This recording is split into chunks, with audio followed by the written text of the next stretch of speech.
York's classic rock, Q1043. Adam Ferrara is here with us this morning on Q104.3, live and direct from his massive, awesome soundstage in Santa Monica, California. Yes. Where he's in front of the Abbey Road Studios set right now as we speak. We see him on our computers because we're doing this via Zoom. We've never done an interview or welcomed a guest to our show via Zoom before, and we hope nobody hacks in. And so we're losing our Zoom virginity. That's it. Well, hey, listen, Shelley, when I talk about this later, and I will, I will be kind. So, you better be. So, Adam, Shelley of late has been going on and on and on about how she's binge watching Nurse Jackie, and she talks about all of these scenes you have in bed with Edie Falco. Yeah. All right, Shelley, don't tell me how it ends. I haven't finished the series. I was trying to, so don't you give me any spoilers. But oh my God, I'm so glad I'm watching this because it is so perfect for now. Set in the hospital, all about nurses, the importance of nurses, addiction, finding love. I mean, my God, it's got it all. And I'm learning so much about the addiction community. It's scary. Yeah, Listen to her now. She's talking about the nurses and the addiction community and all of that. When she was talking to me personally, it was all about you being in bed with Edie Falco. Well, there's that too, a lot. That was funny. So the most nerve-wracking, first of all, thank you, Shelley. And the most nerve-wracking scene, and I don't want to spoil anything at all, Shelley, but I think she was on drugs. So the most nerve-wracking thing at all about the whole thing is not the bed scenes were, you know, they are what they are. The first kiss scene was terrifying for me because I was so afraid I was going to have bad breath. So I ate an entire box of Altoids. But yeah, Jim, they were cinnamon. So my mouth was numb. Oh. I was like, oh, she's going to think I kissed like a fish. So if you look Adam, at the first kiss, I went the wrong way because it was kind of awkward, you know. But that worked. But Adam, how'd you get that role? That is like a dream job. And you're so perfect. Oh, thank you. All right, I'll tell you a story. I was shooting Top Gear at the time, and I was on the road for a while because I was also doing a special. So I went from stand up to Top Gear, and I was gone for about 2 weeks, which is too long for me. So I called my wife from the location. I said, look, I fly in, I land at noon. We're coming home. It's a Friday. It's a pants-free weekend. Me, you, the dog, everyone no pants. Whatever happens, happens. Okay. So I get home, and the pants are off. Everyone's running around. My phone rings. It's my manager. I walk upstairs. My wife sees my face, and she says, "What is it?" I said, "They want me to fly to New York and read with Edie Falco." And my wife just went, "Put your pants on." So I flew to L.A. I flew from L.A. to New York. I got off the plane. Next afternoon, we were reading pretty much the first episode. It was a Monday, so we read it on a Monday. They offered me the gig on Tuesday, and we started shooting on Wednesday. And that was at Silver Cup? Silver Cup, yeah, in Queens. And you know who else was? Sesame Street was the other show that was in there. And Michelle Obama was coming in to read to the kids or something, and everything was on lockdown. And I was in a cop uniform walking around. Yeah. So Did you ever go over and watch the Puppeteers at work? No, I never got to do that. It is so awesome. They are amazing performers. Yeah, I've been on the Sesame Street set and I saw the Puppeteers, and what they do is just incredible. And unlike some other shows, the Puppeteers who manipulate the puppets are also the actors who provide the voices and sing the songs. And so to watch them doing all of that simultaneously is just unbelievable. That's a lot. That's like playing and singing at the same time. I don't know if I can do that. But yeah, so Adam, is it going to end well or not end well? What for you and Edie? He can't tell you that. You just told me not to tell you. He can't tell you that. I that. can't help it. What? I have no self-control. I can't help it. Okay. I will tell you this. It's a great show to watch, and depending on what kind of ending you want, it's up to you to interpret the ending. But I tell you, it was one of the most funnest shows I've ever been on. And actually, Edie did an episode of my podcast. It's called the Adam Ferrara Podcast. 30 minutes you'll never get back. And we were talking about the show on that, and we're telling stories. I don't know if I told that story, but I told a bunch of other ones, and Edie told some stories on it too. But the ending was really, I think the writers were very very considered in the choices they made. How's that? That's okay. And it's such a well-written show. So well written. And so much fun to do. So while you're on lockdown in Santa Monica, as standing near the front steps of Abbey Road Studios, which is what I see on my screen right now, it looks like you've built yourself a fantasy world in your garage. I did, yeah. I got the garage. I made this little studio to put my podcast out, and thank God I got it done like hours before they said stay home. So I get to work and I get to go out and do stuff. Go to the store and stuff because my wife will send me out like the first penguin into the icy water. Come back, bring me a report. And it's people are being very kind and respectful out here, and you got to do the social distancing in the supermarket. But I saw some guy snap the other day at the cereal aisle. I was in the other aisle and I just heard him. He's FaceTiming his wife and he just starts yelling, "They don't have it, Laura. They don't have it. I'm sorry. It's a friggin' pandemic. Look, see, you can see everything I say. The shelves are empty. They don't have organic bran flakes. You're just going to have to push it out on your own, honey. I'm sorry." You know what they do have, Laura? They got bacon. I'm getting bacon, Laura. And not bacon, not soy bacon, dead pig bacon, Laura. That's what I'm getting. I'm going to eat it in front of the kids. And your first time out in a face mask was just the other day. Yeah. I'm so LA, right? California, you have to wear the face mask now. It's becoming mandatory. So I put the face mask on. And Jim, we were talking about this before. This is how I know I'm gaining weight. This is my isolation observation. I know I'm gaining weight because it goes right to my face and my fat cheeks mute my phone. So if people can't hear me, it's because I've been eating too much. So I put the mask on and I wear my glasses, and the mask fogs up my glasses. So I got a choice. I can either see or I can breathe. Right. You can't do both. Jim, that's what happened to you. I know. We were talking about that. I mean, I would exhale and then I couldn't see anything. I was afraid to cross the street and take my glasses off. Because I'd never worn a face mask before. No, what am I, a doctor? I never see. I make believe I'm a cop to date a nurse. I'm not really a doctor. I'm not really a cop. So you see people's personalities about how they're dealing with. Some people don't have anything on. Some people just have the rubber gloves on.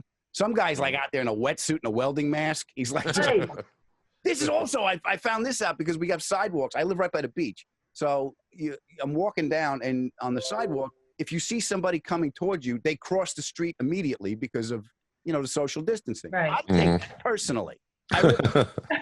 I was like, they're looking at me, and I'm like, I don't want to be judged, but look at this germy son of a bitch. So I have to move first to feel better about myself. How weird is that?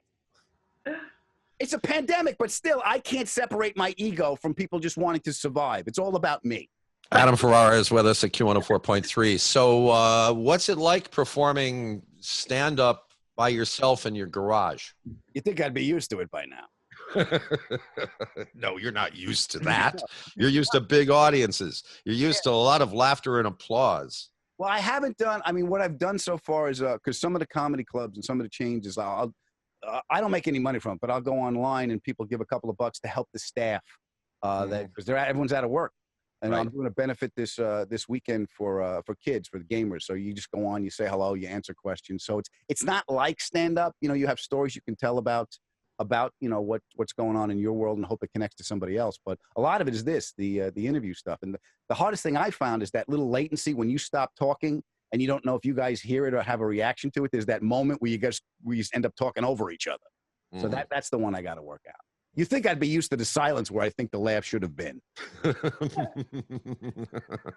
Adam, what are you watching? What's entertaining you? I was talking to Jim before I found a bunch of old documentaries.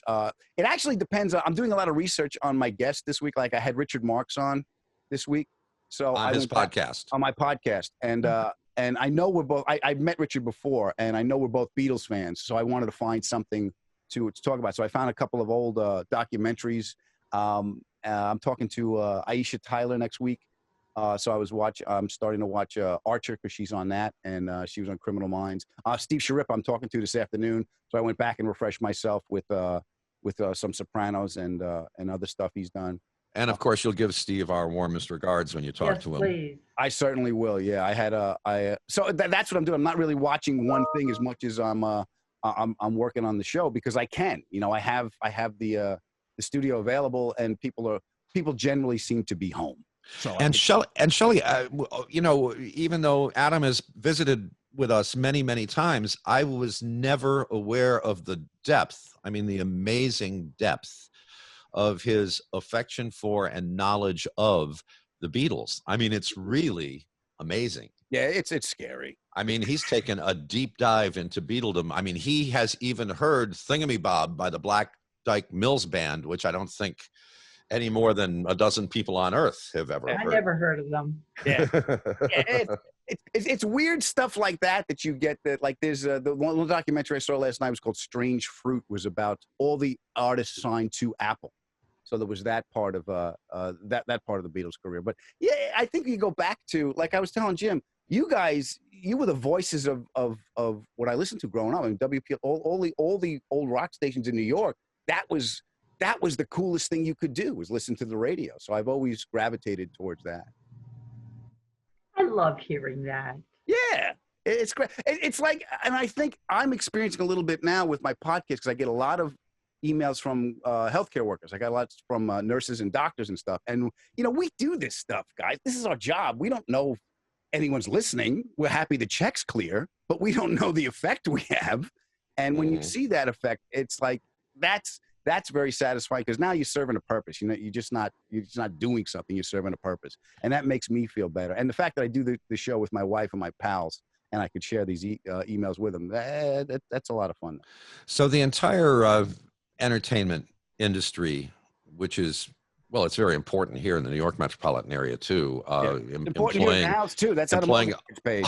Hundreds of thousands of people, but it's like the industry of Los Angeles. That, and I guess aerospace probably are the two big ones, right? Yeah.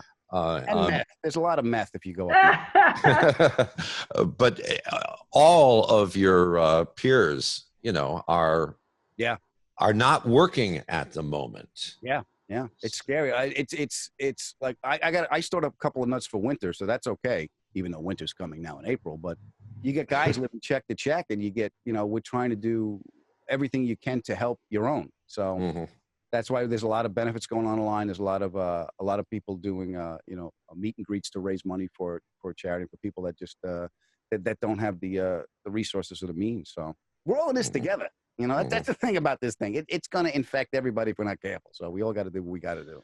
This is the first time that you've ever been on our show without having a sip of Shelley's coffee. Yeah, I know. I don't like it. I like you. I don't like it. I like the coffee. I was telling Jim before, look, I've got caffeine. I'm up, but it's not Shelley. It's not the DeLonghi, but look what I have. What do you think is in this cup? Tequila. Oh, how well you know me. There you go. I haven't had a drink now. It's like almost a month. It's time, Jim. It's time. So you said you're gaining weight during this lockdown. I'm losing weight. Really? Yeah, I am. I haven't had one sip of wine or any other alcoholic beverage since March 16th. Okay, so it's not a month. It just feels like a month, but it's been what, 3 weeks. Yeah, I'm gonna come at this thing looking like the guy that ate Adam Ferrara. I'm just. You look fine. You actually look thinner, Adam. Well, it's the camera lens. Hey, we're social distancing. I look good from far away.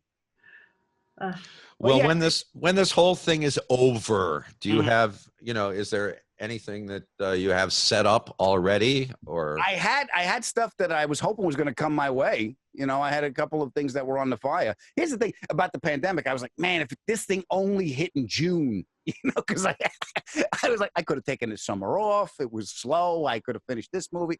Nothing. So now, you know, God knows what's going to come out after this. I think I'm going to come out with a better perspective because I blame myself for everything, you know, because I just beat myself up. And there's no way I could blame myself for this. Even a little crazy maker in my head just went, okay, look, this wasn't you. But I did think about that. Maybe because I was in Chicago. I was at the Improv in Chicago. Was the last gig I played before this hit. And I remember I was getting on the plane and I was out for like 3 weeks. It was too long. So I'm getting on a plane. I'm like, I can't take this, man. I just want to be home and spend time with my wife. I meant series regular. I didn't mean global pandemic. So it's all you. That's it, yeah. In my little head, it's all me. It's all the guilt. It's all me. Okay, Adam, one more time. How can people hear your podcast? You can get it wherever you get your podcast. It's called the Adam Ferrara Podcast. 30 minutes, you'll never get back. You can get me on social media. If you're Top Gear fans, we're doing watch-alongs with episodes, myself, Tanner Faust, and Rutledge Wood on YouTube. It's called Speedy, Beardy, and the Mole. You can check that out. And thank you guys, and thank everybody for doing what we got to do to get through this. And I love you guys. Okay, one more thing. You know, Ice-T. Ice-T, the drink or the actor? The actor. Yes. Okay, he's doing those commercials for, you know, where you sign up to get protection for your car when the warranty expires. Mm-hmm. I can't remember the name of the company, but apparently he's walking around his garage where his car collection is. Right. And it's pretty awesome. It's 30-second spots, but if those are really his cars, mm-hmm. you ought to go out there and do a special one day hanging out with him, because I would love to. You kidding? I'm pretty sure they're his, because I'm pretty sure he's home. Huh? Yeah. Yeah, but I mean, it just looked like one of those serious car collector dudes, you know, like Jay Leno and it was DJ Envy. And Jay did an episode of the podcast. Jay did an episode of my podcast, and I wanted to do it from his garage, but we were working together, so we did it from the Comedy and Magic Club. But you know who's got a great collection? Who showed me? Richard Hammond did an episode for me. He's the guy from the original Top Gear, and he's in the UK. And he's a muscle car guy. He's an English dude who's a muscle car fan. So he's got it's actually a 67, but it's a copy of the 390 Fastback, the 68 replica for the Bullet car, the Steve McQueen car. And what's your favorite car of all time? My favorite car of all time is a Brinks truck, loaded and delivered to my door. All right. Thank you, Adam Ferrara. Thank you, Adam. We love you guys. Okay, Adam. Stay safe. Yes, sir. Thank you. That was wonderful. Always good to see you. Please take care, and best to you guys and your families. And I hope we get to hug soon. All right. Okay. Amen to that. Jim, if you have time and you want to tell some stories, I'd love to have you on the podcast. I'd love to have, if you want to tell some stories, and you let me know. Anytime you want me, I'll be there. Great. I'm going to reach out to you guys, and if you guys, that'd be great to do. Shelly, you're good? Family's good? Yep. You feeling good? All right. All good. You finish your tequila, baby. I wouldn't be surprised if it was tequila, because I know her too. Yeah. We love you. All right. You breathe through your feet, sweetheart. New York's classic rock, Q1043.